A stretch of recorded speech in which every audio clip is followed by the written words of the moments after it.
Welcome back into Exit 99 Sports. As always, my name is Caleb DeLoach, and excited to kind of get into some more spring sport talk today.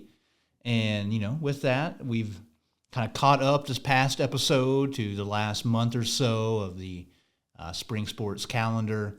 We had come in kind of hanging on to basketball season. We did an interview with Coach Brownsberger from Jackson, and so, we're caught up, kind of able to get back into the normal flow of things here where we kind of get into games that happened this past week and games that are going to be going on this upcoming week and what to watch for and all that good stuff. So it's just going to be me today, no Cody, so shout out to Cody. But we're going to be soloing the pod alone today, and I'll just jump right in. We'll just go sport by sport, try to cover everything that I can, everything I have all the information for. And we will start with baseball this past week. Starting Monday, April 7th, Jackson took on Hillsboro. They were able to get the field cleaned off, playing on the dirt. A lot of work by the coaches, so shout out to all the coaches, everybody that was involved, getting everything dried up over there. They were able to take on Hillsboro, came up with a big 8-1 win in that one, and then over for Cape Central, playing on the same day, they actually were able to get off the schneid. So that was exciting for Cape Central. Got their first victory of the season, 3-0 over Dexter, who's a solid team. I was pretty impressed with the fact that Cape was able to knock off the Bearcats. And they were led by Keegan Palmer, coach's son, pitching that game. He went 5 2/3 innings, 10 strikeouts, only gave up 4 hits, 2 walks. So a big day on the mound for Keegan Palmer. And, at the plate, Jathan Spain, Braden Mead both went 2 for 3, kind of leading the offense there. The only 2 players in multi-hits there in that one. So 3-0 victory for Cape. Positive momentum carried into the very next day, Tuesday. They played Park Hill Central at home as well. Got a win there, 10-6. So Cape, slow start. I think it was 6 straight losses. Got into the flow of things a little bit better. Picked up a couple wins this past week. So that's good to see. And then, I will say Saxony pick up a very big win over St. Vincent. The private school battle there, Saxony dominated St. Vincent 15-2. So the Crusaders getting a big win this past week early on. And then the big game of the past week, Jackson and Notre Dame. Notre Dame went to Jackson and came up with a big 4-3 victory. Something that doesn't happen a lot around here in general. Jackson losing to SEMO Conference teams. And Jackson had not lost to Notre Dame since 2021. So it was a big, big win for the Bulldogs. And they actually won via walk-off hit by pitch in the bottom of the 7th inning. I believe the first 2 men got on. They intentionally walked to load the bases, and then 2-2 count, plunked a guy. So picked up a big win there, Notre Dame. 4-3 over Jackson.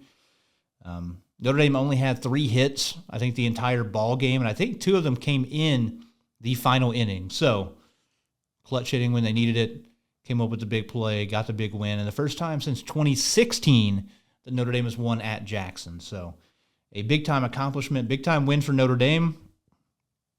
Unfortunately, they just kind of went downhill after that for Notre Dame the rest of the week, just looking at just the Bulldogs. Wednesday, they played Dexter, who, like I said, good team. Cape Central knocked them off early in the week, and then Dexter turned around, beat Notre Dame 11-6. Logan Londaway, T.J. Boland, Colton Londaway all came up with RBIs, but not enough. Notre Dame kind of got shelled a little bit, giving up 11, losing that one 11-6. Then Friday, Notre Dame's back out. They lose big to Farmington 10-4. And then they do play Saturday. They played 2 games Saturday. Got beat by Carterville 11-1 over in Illinois, and then also lost to Unity High School over there 7-6. So weird week for Notre Dame.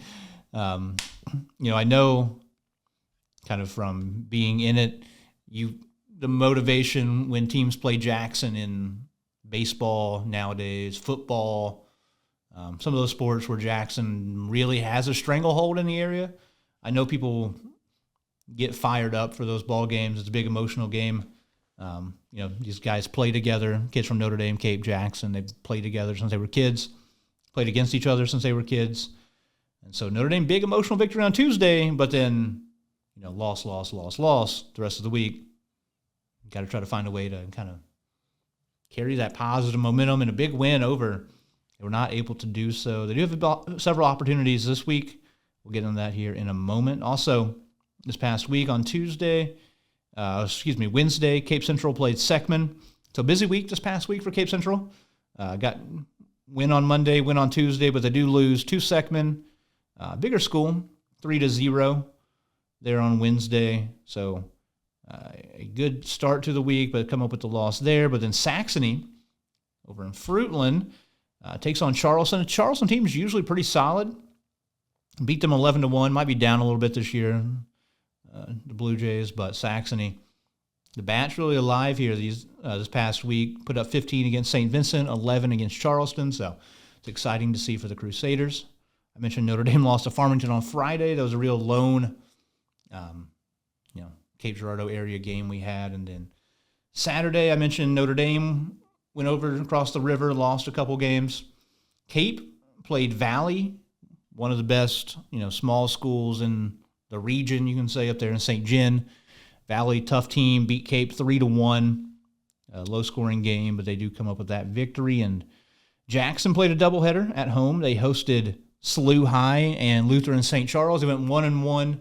They lost the first game to SLU High, 6-2. SLU's a very good team. SLU jumped on them early. They scored 4 runs in the second. It was just they held on from there, won 6-2. Indians did some things. They, like I said, got hit early in the ball game. We'll give props to Ryan Turlington. Came out of the bullpen, pitched 5 1/3 innings, only gave up 4 hits, 1 walk, 2 earned runs. So good outing for Turlington. Adler Flynn had 3 hits in the ball game. Peyton Kite had 2, but not a lot else going for the Indians against SLU High. Good Metro Catholic Conference team. Good competition, the kind of competition you want if you're Jackson to see. Quite often as you do play in the biggest class in the state, you're going to face really good teams. You're going to be playing big-time D1 guys when you get into the playoffs every ball game. So good experience, but Indians do come up a little short there. But they didn't turn around, bounce back, and got a big victory over Lutheran St. Charles, 10-0. And the kind of person to highlight there, pitcher Cole Colburl, went 4 innings, 8 Ks, 2 walks, 3 hits. So a great outing by him. He's been pretty consistent throughout the season from what I've seen, keeping up with the Indians. Colburl's looked good in all of his starts. I've been really impressed. Kind of maybe unheralded maybe coming into the year a little bit, in my opinion, at least for me. Not one of the names I was expecting to see, but then he comes out and he's been pitching really, really well. So it's been exciting to see for him. And that pretty much does it baseball-wise this past week. I said a pretty good week, a busy week throughout the area here in Cape and Jackson. Cape Central getting 2 victories, getting off that winless start, and Saxony picking up a couple victories as well. So a good week here in the Cape Girardeau area. In that big, like I said, crazy game-winning hit by pitch, Notre Dame comes up with a victory. That does it for baseball this past week. One note, tennis. The SEMO Conference Championships went on, and Poplar Bluff won the team title. Notre Dame got second as a team, and Cape and Jackson actually tied for third. So a decent run there by all the Cape Jackson teams. Matthew Alston of Notre Dame, dominant run to the singles championship there. He won the title game 6-1, 6-1, or the title match 6-1, 6-1. So a good tournament for him. Like I said, he pretty much rolled and then just destroyed in the championship. So congrats to Matthew. And then Notre Dame turned around, and actually won the Poplar Bluff Invitational just a couple days later over at Poplar Bluff. So a little bit of a get back for the team of Notre Dame there, going to Poplar Bluff, coming up with a big victory. In tennis, something a little bit more busy. Soccer, girls soccer that is, going on in the area this past week. On Monday, tough first game to start out. Jackson loses to Lindbergh 1-0 in double overtime. Tough back-and-forth game. Lindbergh, a big school, a district opponent. So very, very possible, very likely Jackson will see this Lindbergh team again come playoff time. Jackson dropping their first game to Lindbergh. But it'll be a tough stretch coming up for the Indians. We'll get to that here in a minute. They're playing a lot of good opponents this upcoming week. And so they start off the week with their first loss of the season. Like I said, Lindbergh, another big school, tough opponent, in-district opponent. So a big-time game there, 1-0. Indians fall. Over for Cape Central, they were hosting Perryville, lost that one 2-1. It's been a pretty slow start for the Tigers in girls soccer, but they were able to bounce back Tuesday. Went and played Kelly, won that one 8-0. So a nice win for Cape Central, kind of bounced back. Kelly, small school, a lot smaller than Cape Jackson, who they have played already this year, but a good, confidence-building win for Cape Central. Maybe get a little bit of momentum going for the Tigers. And then Saxony played on Tuesday. They played against St. Louis Christian, won that one 5-1. And a pretty dominant victory there by Saxony going and playing St. Louis Christian. On Wednesday, we actually had a big one in Cape Girardeau here, Cape County, excuse me. Jackson beat Notre Dame 4-1. So a big rivalry, those two. By far, usually the class of Southeast Missouri when it comes to girls soccer. It's been, depending on the year, some years Notre Dame kind of had the upper hand. Jackson has felt like they've had the upper hand now for a little while. And they come up with that 4-1. Maya Domian, the All-Stater, had 2 goals there, a free kick in the 43rd minute and a penalty kick in the 50th minute. And she was joined by Riley Monaghan and Brooke Balsman, both scored there right at the end of the first half. Riley's came on a header, and Brooke Balsman came on a penalty kick right at the end of the half. Maya Thibault, I believe, excuse me if I pronounced the name wrong, Maya Thibault, scored the lone goal for the Bulldogs in the 78th minute right before this one wrapped up. And I think I mentioned it in the last pod. Jackson's starting goalie, Cameron Alsdorf, some sort of hand injury, I believe. And so Jackson's been rolling with the freshman back there in goal. She's done very well. And they've been playing pretty well. Like I said, only loss on the season, 1-0 to Lindbergh. So a solid start so far for the Indians. They continued that Friday this past week. They played Farmington. Rolled over Farmington 8-0. So something that's not too surprising, but nice to see Indians keeping the positive start to the season going. Big win over Farmington. Cape Central lost to Murfreesboro, Illinois 2-0. And then Notre Dame dropped one to Collinsville 1-0. Played a busy week for Notre Dame because then they went back out and played St. Charles East from Illinois and lost that one 2-1. And Cape Central played Belleville East and lost that 7-0. So a tough end of the weekend there for Cape Central over on the pitch. Got to, like I said, try to turn things around a little bit slowly but surely. A little bit of a down year for the Cape girls. It's been, I would say, a roller coaster of the last few years for them. It's kind of up and down. Right now, kind of on the down slope, it feels like, but a good program, and I'm hoping they do kind of get some wins under their belt here as the season progresses. And then the next thing I'm excited to kind of talk about, track and field. Had a couple of interesting track meets that went on. There was a big one here at Cape Central Invitational. No Jackson at the Cape Central Invitational. But it was, the Tigers were there, Notre Dame was there was Saxony runners there. So it was a competitive meet. Just rattle off some of the top finishers for Cape Central. Breon Clemens, Torrance Murray, both did well in the 100. They finished 5 and 6 there. Clemens got the upper hand, 11.29. Murray finished at 11.30. Excuse me. Hudson Dennis, sophomore from Notre Dame, big boy, finishing 7th, moving at 11.47. So impressive finish there for Dennis. Cape Central getting up there, scoring some points for Clemens and Murray. Over in the 200, Murray was the top finisher for Cape Central, coming in 3rd at 23.52. So good race by Murray there. Dennis, 24.27. So like I said, young guy, they're moving for his size, 6'4", 200 plus, big kid. So pretty good sprint speed. It's kind of impressive seeing him out there. He's a great athlete, great basketball player, great swimmer.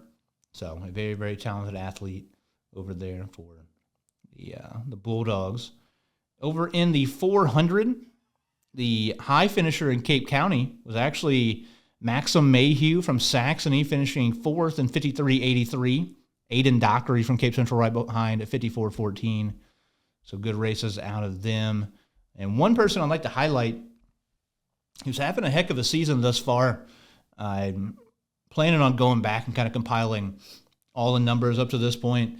But Aiden Morris, freshman over at Notre Dame, came in first in the 3,200. He's been hovering right around that 10-minute mark, finished 10:02.05 to come up first. Won by 6 seconds over teammate Jackson Jones, who finished at 10:08. Aiden Morris, the real deal. Listed on here, only a freshman, so I'm very excited to keep following his career.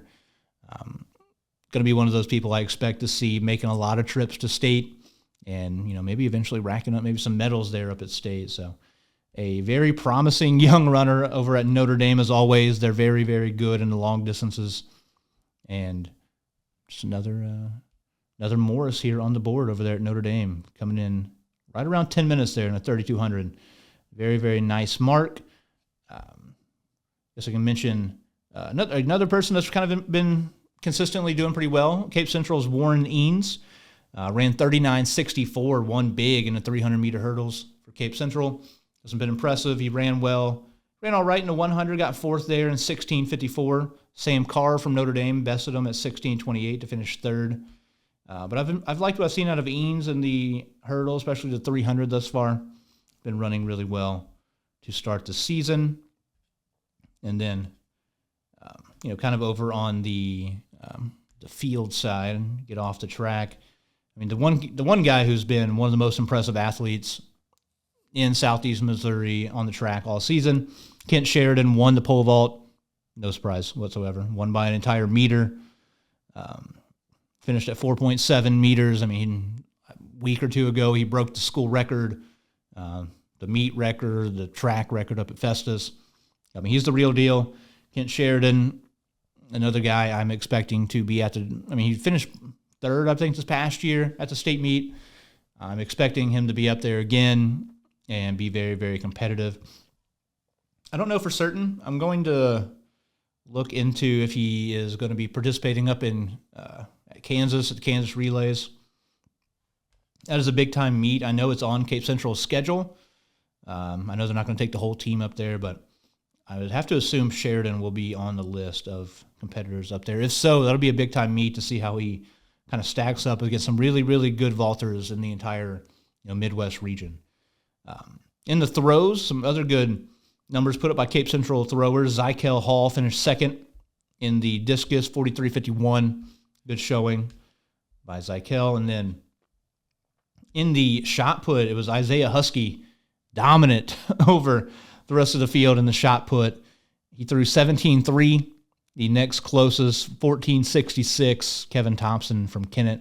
And Zykel Hall actually came in third, 14.3 meters there in the shot put. So throwers looking very, very nice right now for Cape Central. Speaking of people that look good right now for Cape Central, the freshman Taraji Riley, phenomenal race, coming up 12:37 to win the 100.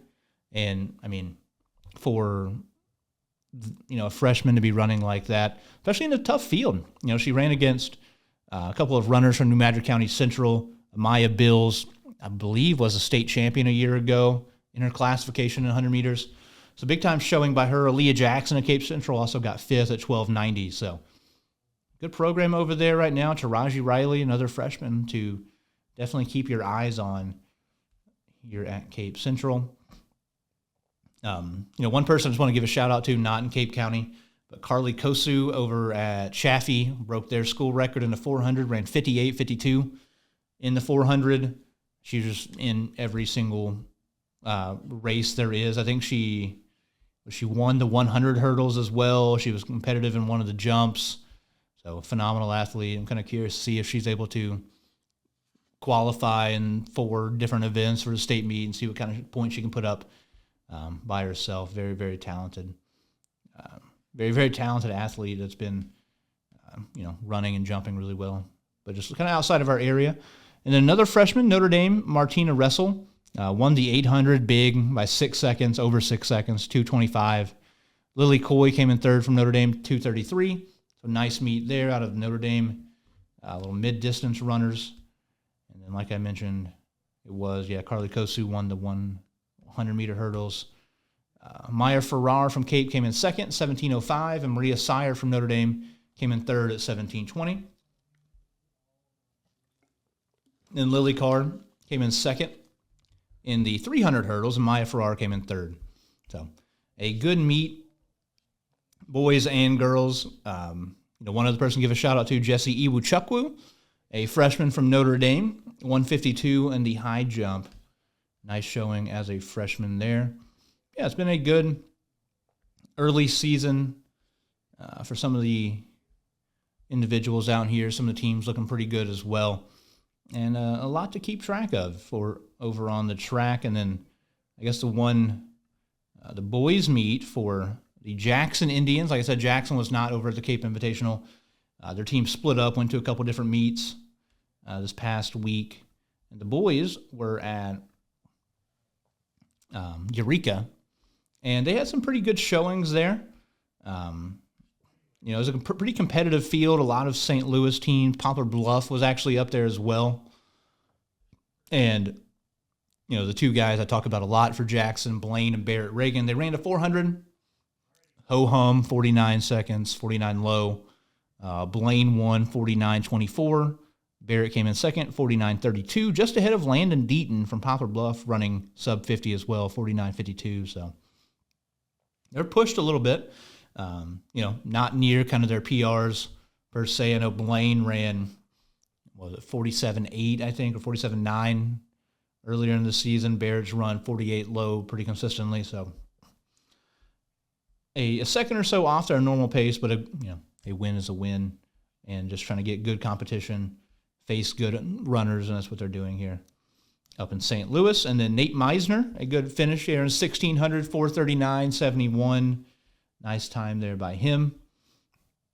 And it was a pretty competitive meet, like I said. Not a lot of Indians, dominating the race. One thing that was impressive, you've kind of seen more and more, if you follow some of the track meets, Jackson winning the 4x100. Maybe not something they're used to doing. 42.72. Next closest was Poplar Bluff at 43.19. So the Indians, at 4x100 team, looking pretty good. They have good sprinters. You have the Reagans, Jalen Hampton, Memphis Maddox, a couple of running backs are very good. Evan Turley, wide receiver on the football team, has been running really well in the sprints as well. So the Jackson 4x1 team making some noise. And then the 4x4 team won big as well. They ran 3:24. Next closest Poplar Bluff at 3:27. Once again, you've got the Reagans, who are the fastest kids in Southeast Missouri. Probably the fastest on the eastern side of the state, to my knowledge, in the 400. So Jackson is going to be very competitive, and looking to potentially send that 4x4 team to the state meet, I think, one day. Maybe that 4x1 team, we'll see. I'll be looking into where they can rack up, get that time down to, and see how they can kind of compete against other big schools. Schools out of Kansas City, St. Louis, put up ridiculous times in the 4x1, stuff like that. So it'll be something to keep an eye on for sure, see how they are able to compete once they get up and kind of face the big boys. I'll give a shout out to Mason Turley. Got second there in the pole vault, 394. Solid showing by him. A phenomenal multi-sport athlete, Bryson Wessel. I believe, third place finisher in state in wrestling, all-state left tackle. And he won the meet up at Eureka, 48-16 in the discus, won by nearly 4 meters there. Gavin Shin coming in 6th. And Rowan Glass in the javelin coming in 5th there for the Indians. And then Shin came back in the shot put, I believe, a PR 15:34 to finish 3rd for Shin. Only a sophomore, so a nice start to the track career for him as well. Throwing well right now. Jackson, history of pretty good throwers. Like I said, Wessel, kind of the standout at the moment there. But yeah, these guys kind of keeping that solid tradition alive. And the girls, like I mentioned, kind of split up the teams. The boys went to Eureka. The girls went to Webster Grove, Statesman Invitational over there. And had some decent showings. Brooklyn Williams, a very good sprinter for the Indians. She came in third in the 100, 13 flat there. A good 100 runner, 200 runner, a good jumper as well. In the 400, freshman Elena Kintner finished in 103.88, so pretty nice pace there for a freshman. Anytime, kind of the number for me, like in Southeast Missouri, if a girl is at that like 1 minute mark and starting to get below the 1 minute mark, that's very, very good, very serious around here. And in the 800, Indians finished 3-4 with a couple of freshmen as well, Adelina Williams and Claire Kitchen, respectively, coming in at 3:32 and 3:33. So good showing by those girls. Emma Needbalski finishing 5:21 in the 1600, coming in second. So nice showing by her as well.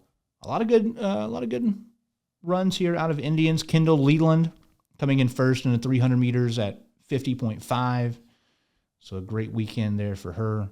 Indians 4x4 team and their 4x8 team coming up victorious as well. The 4x4 team won by 7 seconds. So the 4x4 team by 7 seconds. So they're running very well as a group. It's kind of where Jackson can thrive there in that mid-distance, having some of their longer distance girls come down to the 400, kind of showing off that sprint speed that they do have. Yeah, so the Indians competing well. Amelia Fox coming in second as a freshman in the pole vault. So you keep hearing me say freshman quite a bit. Jackson, a very, very good freshman group in a lot of sports. They have several freshmen in basketball that are very talented, boys and girls. A lot of, talented freshmen in football on that side. A lot of freshmen all across the board at Jackson right now, making names for themselves. Emerson Gross in the discus won at 32.56. And she won the shot put at 11.15 meters as well. So big-time meet for her, throwing very, very well. Somebody I expect to be competitive once we do get to districts and beyond for the Indians. But that's pretty much it on the track side for this past week. I know talking about track can be a little monotonous at times. There's a lot of me just reading numbers and times and distances, but it's fun for me. I love watching track meets. I love getting out there. It's always something going on. It is a lot going on. There's all over the place usually, depending on where you're at. And they take forever sometimes. I will admit that as well. But I'm a big fan of getting out on the track and kind of seeing as people compete. It is the most basic form of competition. Hey, who's the fastest? Who can jump the highest, jump the furthest? It's what you've been doing since you were a kid. But it's fun. It's fun to see. It's fun to compete. Fun to watch the guys get out there and, push themselves, try and break PRs because it's a very individual sport. So it's fun to kind of see a little bit different than watching basketball, football, stuff like that. Anyway, coming into this week, pretty busy, especially on the front half of the week. We'll start on the baseball side like we did talking about this past week. Notre Dame starts off Monday playing against Marion, Illinois. And, Notre Dame 5-7-1. Up and down start to the season. Like I said last week, big win over Jackson, 4-3. And then after that, it's just a slide back down, loss. Can they kind of turn it around this week? Tough opponent, Marion, Illinois. But see if they can get a win there over... It's an Illinois squad. Saxony will go on the road to Ellington. Ellington only 1-11, so definitely a winnable game for the Crusaders. Saxony currently sitting at 5-4, so a winnable game I would expect for Saxony. Somebody I think that they will win probably and win pretty convincingly. That does it for Monday. Tuesday, a pretty busy day, and you get another big rivalry game. Jackson on the road at Cape Central, 4 p.m. Schedule start time there. Cape Central, not a great start to the season. 2-8, but two of those wins, the only two wins, were last week. And so you hope, hey, maybe they can probably string together a little bit of positive momentum.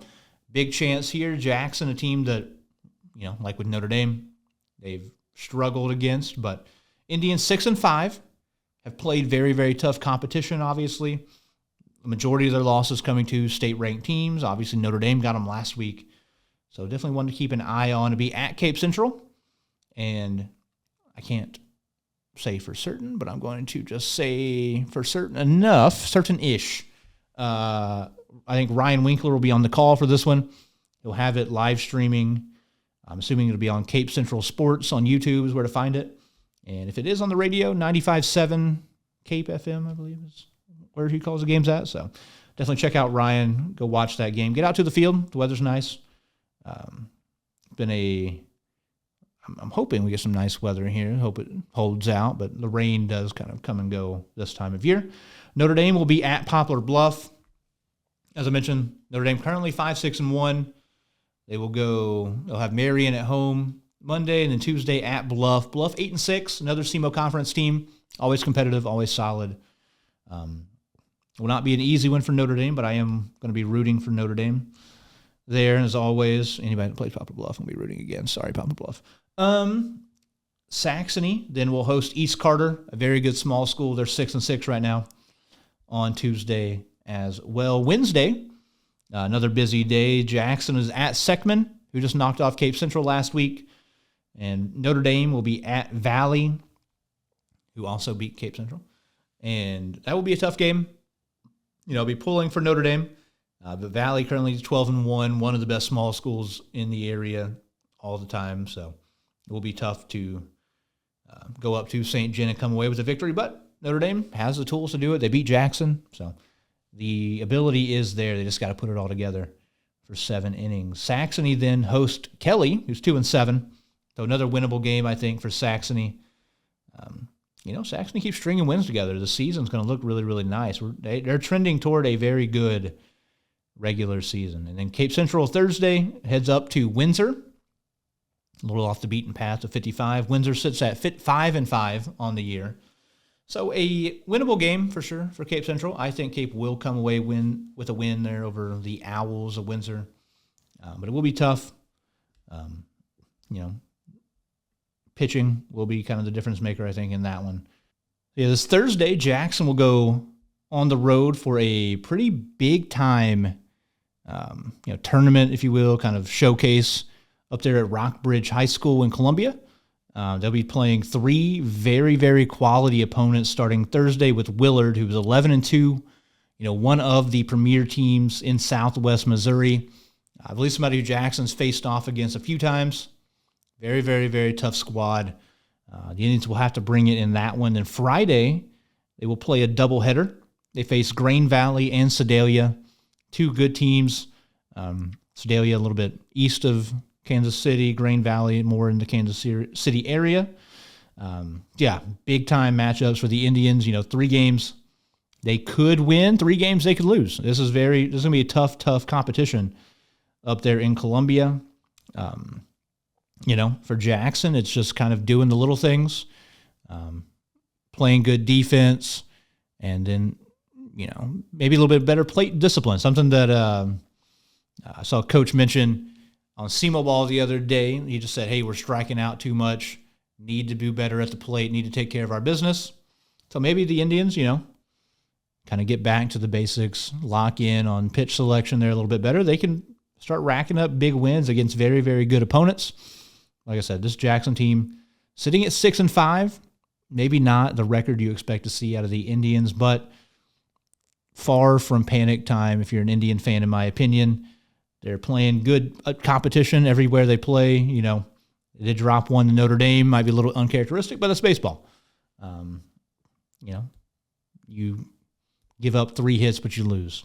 It's a weird sport like that sometimes. But the Indians, 3 big opportunities at the end of this next week up there at Rockbridge. So going to be rooting for them, pulling for them to come up with a couple of big-time wins and get back here and hopefully start playing good baseball for the stretch run. We're down to the last month and a half of the season. So time to start getting into mid-season form if you are the Indians. Now, that does it for baseball. We can go over to soccer for this next week. No games on Monday in Cape Jackson area, but Tuesday, Notre Dame goes up to St. Vincent Notre Dame currently sitting at 2-5. It's been a tough start so far for the Lady Bulldogs, but once again, they've been playing tough competition. And they go up to St. Vincent, who is 6-1 as well. I mean, this is not going to be an easy road trip for Notre Dame. This is not a game they can just expect to, roll over St. Vincent and win. St. Vincent team's been playing good competition. They've been winning games. They've been playing big schools, maybe not the best big schools, but they've been playing big schools and winning. So it will be a tough test. I'll be pulling for Notre Dame. Maybe I will give them the legacy advantage, but they're down a little bit this season. 2-5, like I said, kind of uncharacteristic, but a chance for a nice win up in Perryville. And then also Tuesday, Cape Central, speaking of chances to win a ball game, hosting Sikeston. Sikeston 4-3, Cape Central coming in 1-6 this week. It won't be easy. Sikeston, a good SEMO conference team. Maybe kind of sitting below Jackson and some others pretty consistently, but they're going to be a tough out. Hopefully the kind of home field advantage for Cape Central is enough to push them to victory there. Wednesday, Notre Dame is back out at Saxony, so a big-time in-county rivalry there. Saxony, also a very solid team as always. It'll be a good matchup. These are two teams that know each other well. Like I said, all the Cape County players in baseball, soccer, anything. They've seen each other their whole lives. They've been playing together and against each other forever. So this will be a good rivalry matchup between Notre Dame and Saxony. I'll maybe lean Notre Dame slightly in who I think is going to win, but this could go either way in my opinion. And then, how I mentioned Jackson's really kind of testing themselves up at Rockbridge on the baseball side. Soccer is no different. The Indians take a big road trip out west to Springfield, play at Kickapoo Showcase, and they are going to be playing some very, very, very stout competition. They start Thursday. They'll be playing Timberland.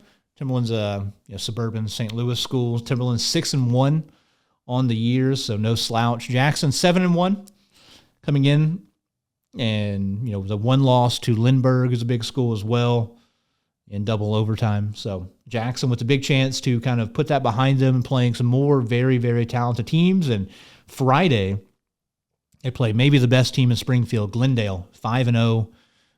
They produce a lot of very, very talented players. Shout out Kendra Lears, one of the best goalies to ever do it here at SEMO. She played at Glendale. And so that'll be a tough game for the Indians. It doesn't stop there. They play the host, Kickapoo, on Saturday, who is 8-1. So what is that? 2 combined losses between these three teams and 19 combined victories between the three teams. So this is going to be a big-time test for the Indians. Starting goalie out, facing some good teams, but, Jackson does this. They push themselves in girls soccer. They're always playing tough competition. I believe they've been going to this Kickapoo Showcase for some time. They're very competitive year in and year out over there. And, hey, I will not pick against them to lose any game they play. Could they struggle against these teams? Yes, but I do think they have a good chance to succeed and maybe pick up some wins over there as well. A lot of talent up and down this Jackson roster. And so I have no doubts in their ability to come up with some big wins, but it will definitely be something to keep an eye on, something to keep track of. That does it for soccer. Maybe some of the other sports I haven't mentioned as much. Track and field. Trying to find where teams are going to be is a little bit difficult, I'll say. I believe Saxony is going to be over at Scott City on the 14th, Scott City Open.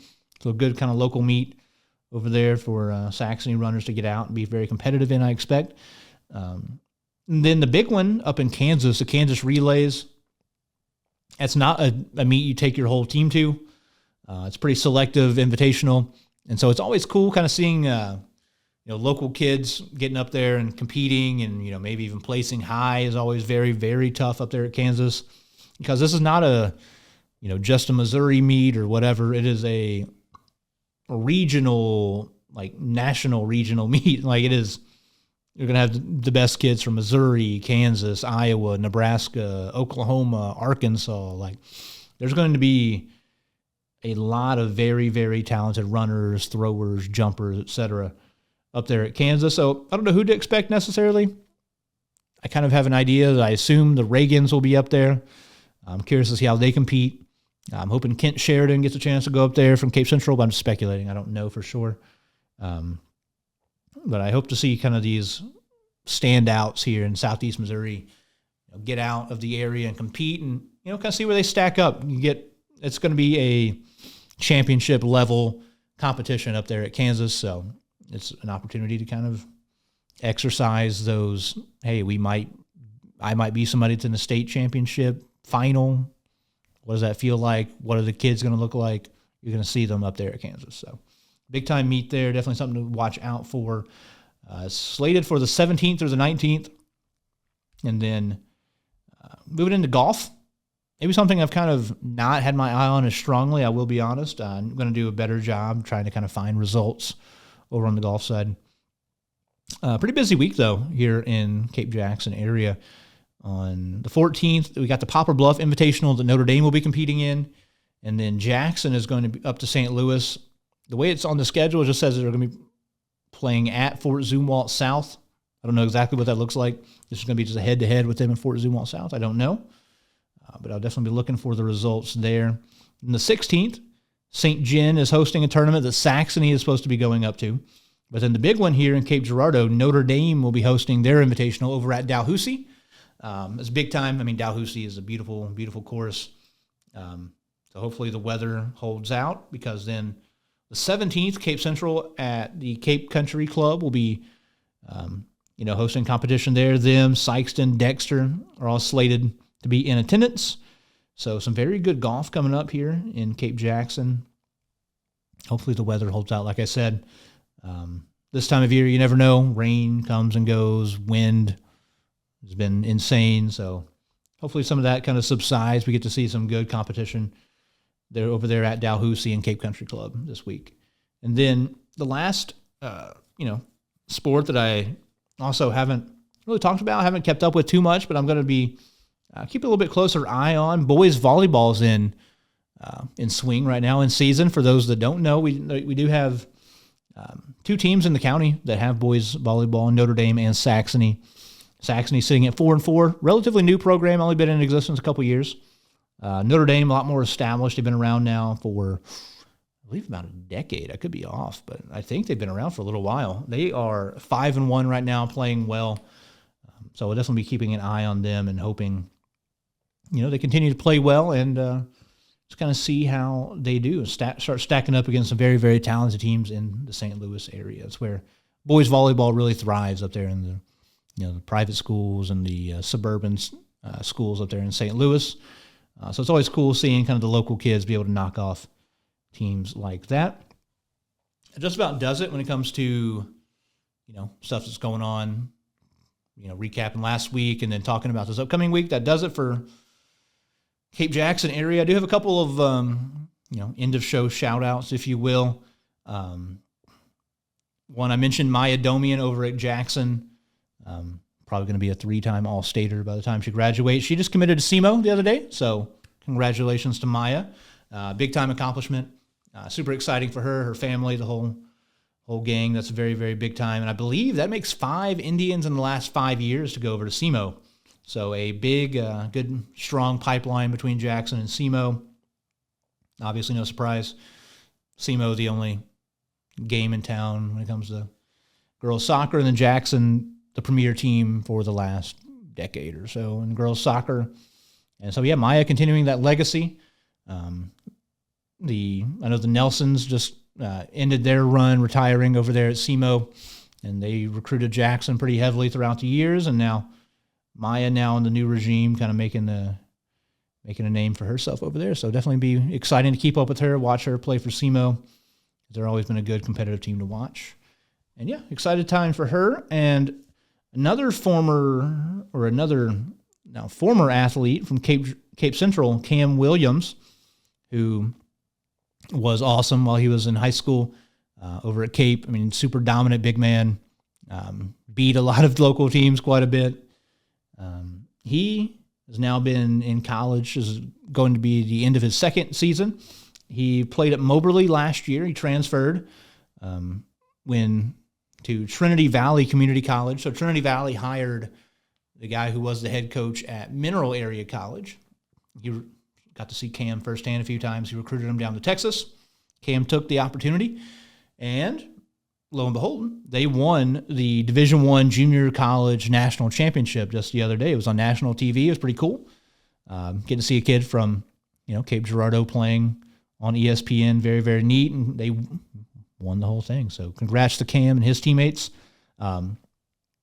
Outside of just winning a national title, individually, Cam was named first-team All-American in junior college. So awesome season for him. It's been a great couple years for him at the next level. And, I've seen some people like, hey, let's get this kid up here to SEMO. I don't know. I don't speculate. I don't have any insider knowledge. Excited for him. Excited to see what the future holds for him. Very, very bright future. Very talented player. Very talented basketball family. So excited for him. Excited for them. And excited to see where he ends up. And speaking of, where people might end up, also seen some scuttlebutt. Dontrez Williams from Sykeston might have a little interest in the Red Hawks season transfer portal. He had been at Abilene Christian down in Texas. He was on the all-conference freshman team in the WAC. So pretty big deal for him, and it'd be cool if he ends up at SEMO. He might not, but if he does, a lot of local flair there for the Red Hawks. I know people, shout out Matt Brucker, talk about recruiting local. And, Coach Brad Korn has a good thing going. They're winning ball games. They're very competitive. And, he's kind of doing that. He's going to have at least P.J. Farmer, Trace Sadler, both graduating from Sykeston, Jay Reynolds. If he adds another kid, that would be a lot of SEMO representation and no excuse for people not to go check them out. Obviously, we're a long way from that at the moment, but I'm kind of keep an eye on, maybe see where some of these kids end up. And if it even end up at SEMO, it'd be cool. Outside of that, another local athlete that's now at the college level, Caden Bogenpole from Jackson, been playing really well, year 2 at Missouri State. He was one of the best freshmen in the country last year, playing well again, batting .300, 7 home runs, 26 RBIs, and he's a leadoff hitter, which still doesn't necessarily compute in my brain. At like 6'5", 240, in my mind, I'm still like early 2000s. You need to look like Ichiro or Juan Pierre to be a leadoff hitter, but whatever they're doing at Missouri State is working. They picked up a big upset victory at Arkansas, who's a top 5 team, just the other day. So he's playing well, team's playing well. Definitely somebody to keep an eye on if you are a fan of local sports. Check out Caden. They're playing really, really well, and he's doing so. Also a very potential high draft pick one day in the future, but once again, got a while till that happens. Last thing that's a little, outside of Cape County. I saw there's some talk of Chaffee and Scott City maybe going the co-op route for football. Chaffee, small school, kind of numbers dwindling a little bit, looking to kind of keep football dreams alive for kids, keep them in the sport. And they've kind of thought the way to maybe do that is to integrate those kids into Scott City. And I'm not going to act like I know how the whole co-op process works. I know it got approved by Chaffee on their side. I haven't seen if Scott City has approved it on their end or not. I don't know if they will, but I think it'd be really cool. It'd be a good opportunity. Because at the end of the day, for me, I just want as many kids to be able to participate in local sports as possible and live out their dreams. It's a lot of fun. It might be weird playing in a different uniform than the school you go to, but hey, if they're willing to do that and they want to keep out there playing the sport, Chaffee, maybe not the headliner of Southeast Missouri football, but I've had a lot of good players, a lot of good teams over the years, and I want to see those kids have that opportunity to keep playing. So it'd be cool if it does happen. Definitely something to keep an eye on as well. Yeah, I think that just about does it for me. It's pretty much all the sports to talk about, all the individual stuff, outside the show stuff to talk about. So I appreciate everybody who listens, everybody who watches weekly. It's been a lot of fun so far doing this, keeping up with this, and I'm excited to see where we keep going from here. Like I said, we want to do some more interviews, probably do some more coaches that are out of season. I like to try to give coaches in season a little bit of space. I know they're super busy with practices every single day and games, stuff like that. So probably won't talk to too many spring sport coaches until summertime. In the meantime, I'm planning on talking to some more winter sport coaches, get a couple more of them in here, just kind of wrap up what they've been up to, their seasons and everything, and kind of talk about the years that they've had. And so it's been a lot of fun to this point, and I'm excited to keep it going. Like I said, make sure to follow us, like, subscribe, YouTube, Facebook, leave reviews on Apple, Spotify, etc.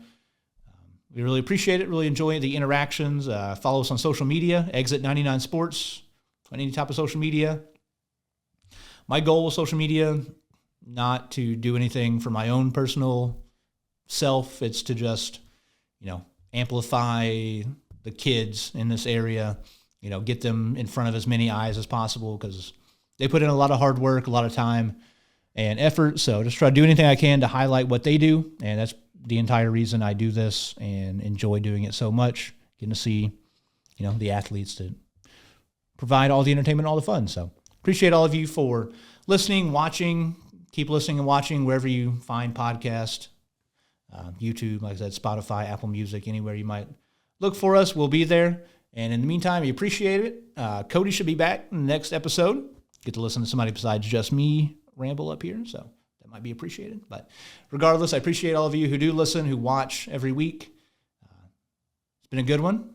Can't wait to see you in the next one.